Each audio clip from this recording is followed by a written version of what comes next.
Robert Kiyosaki की rich dad poor dad मतलब एक ऐसी किताब जिसने शायद लाखों लोगों के सोचने का ढंग बदल दिया, खासकर पैसे को लेकर। हाँ बिल्कुल, काफी प्रभावशाली रही है ये किताब। तो आज हम इसी पर थोड़ी गहराई से बात करेंगे, समझेंगे कि इसके जो मुख्य विचार हैं वो क्या है और साथ ही इस पर जो सवाल उठते हैं वो क्यों हैं। ठीक है। मकसद साफ है, ये समझना कि भाई ऐसा क्या है इसमें जिसने इतने लोगों को अपील किया, और ये जो पारंपरिक सोच है स्कूल जाओ, डिग्री लो, नौकरी करो, क्या ये वाकई उसे चुनौती देती है? देती तो है, और वो घर वाला सवाल भी तो है, संपत्ति है या नहीं। हाँ, वो बड़ा मुद्दा है। और ये सब आता है कियोसाकी के अपने अनुभव से, उनके दो पिताओं के नजरिए से।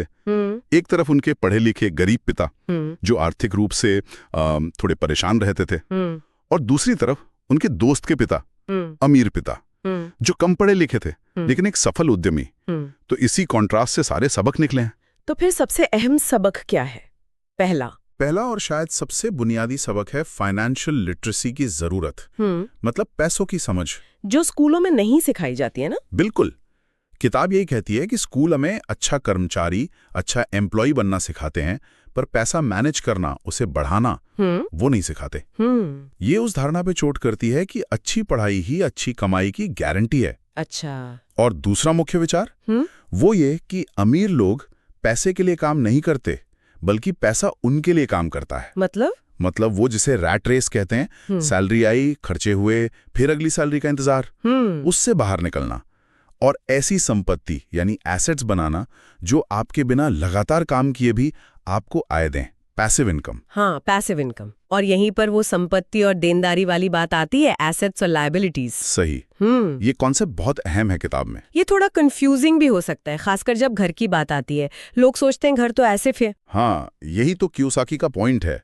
उनका नियम बहुत सरल है, संपत्ति वो है जो आपकी जेब में पैसा डाले। जैसे किराए पर दिया घर, स्टॉक से मिलने वाला डिविडेंड, या कोई बिजनेस जिससे मुनाफा आ रहा हो। ओके। और देनदारी वो जो आपकी जेब से पैसा निकाले, जैसे आपकी कार का लोन या वो घर जिसमें आप खुद रहते हैं और जिसकी आप किस्तें भर रहे हैं, टैक्स दे रहे हैं, मेंटेनेंस कर रहे हैं। वो पैसा निकाल रहा है, डाल नहीं रहा। एग्जैक्टली।